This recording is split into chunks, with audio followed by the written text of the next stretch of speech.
প্রতিনিয়ত বাংলাদেশি অনুপ্রবেশ চলছে রাজ্যে সীমান্ত সুরক্ষা বাহিনীর কঠোর নজরদারি থাকা সত্ত্বেও কোনোভাবেই বাংলাদেশি অনুপ্রবেশ বন্ধ করা যাচ্ছে না।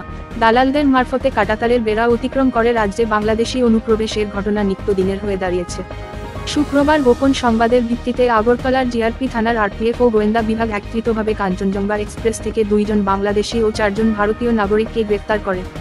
শনিবার জিআরপি থানার ওসি তাপস দাস সংবাদ মাধ্যমকে জানান, তাদের কাছে আগে খবর ছিল কাঞ্চনজঙ্ঘা এক্সপ্রেস দিয়ে 2 জন বাংলাদেশি ও 4 জন ভারতীয় যারা তাদেরকে সহযোগিতা করছে আগরতলা রেল স্টেশনে এসে পৌঁছবে। সেই মোতাবেক কাঞ্চনজঙ্ঘা এক্সপ্রেস রেল স্টেশনে আসতেই 2 জন বাংলাদেশি দ্রুত গতিতে হেঁটে বের হচ্ছে। সেই সময় জিআরপি থানার পুলিশের সন্দেহ হয়, তাদেরকে জিজ্ঞাসাবাদ করা হলে তারা স্বীকার করে তারা বাংলাদেশের নাগরিক। তাদেরকে সহযোগিতা করছেন 4 জন ভারতীয়।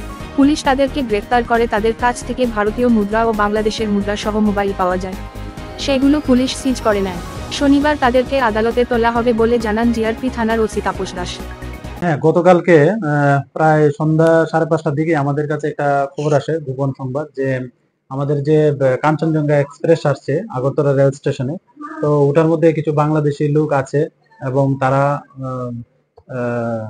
টাউটের হাত ধরে বাংলাদেশে যাবে এরকম খবর। তো যখন আমরা এরকম খবর পেলাম, আমরা জিআরপি থানা এবং আরপিএফ থানা এবং আমাদের যে গোয়েন্দা দপ্তর আছে, আমরা সব মিলিয়ে আমরা সব প্ল্যাটফর্মে এবং যা এক্সিট এবং এন্ট্রি পয়েন্ট গুলো আছে আমরা সব জায়গাতে মানে চেকিং এ বসে যাই।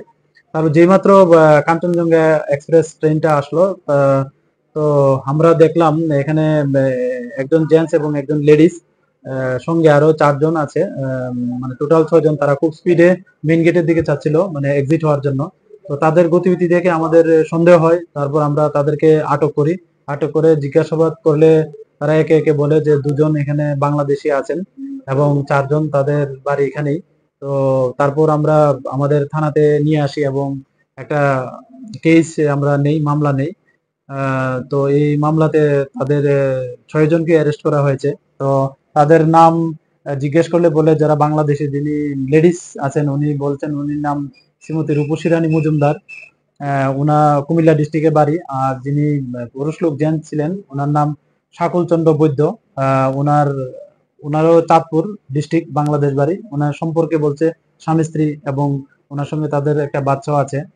তো আর যারা 4 জন সঙ্গে ছিল তাদের নাম হলো শ্রী লক্ষ্মণ সরকার, তারপরে আছে দ্বিজন নম দাস, তারপরে আছে সঞ্জিত সাহা এবং সুমন দেব।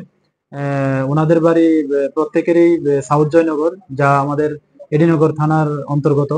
তো আমরা আজকে তাদেরকে মহামান্য আদালতে প্রেরণ করছি। তো আরো আমরা দেখবো যে এটার সঙ্গে আরো কে কে জড়িত আছে, আমরা ওইগুলোকে ফাইন্ড আউট করে আইনের আওতায় আনবো। তাদের কাছ থেকে বেসিক্যালি সবার কাছ থেকে স্মার্ট মোবাইল পাওয়া গেছে, সঙ্গে ইন্ডিয়ান কারেন্সিও পাওয়া গেছে এবং কিছু ডকুমেন্টও পাওয়া গেছে যা বাংলাদেশ। এবং ওই আমরা এগুলিও ভেরিফাই করছি, এগুলি কতটুকু যুক্তিসঙ্গত বা এর পিছনে আরো কি কি থাকতে পারে আমরা দেখছি।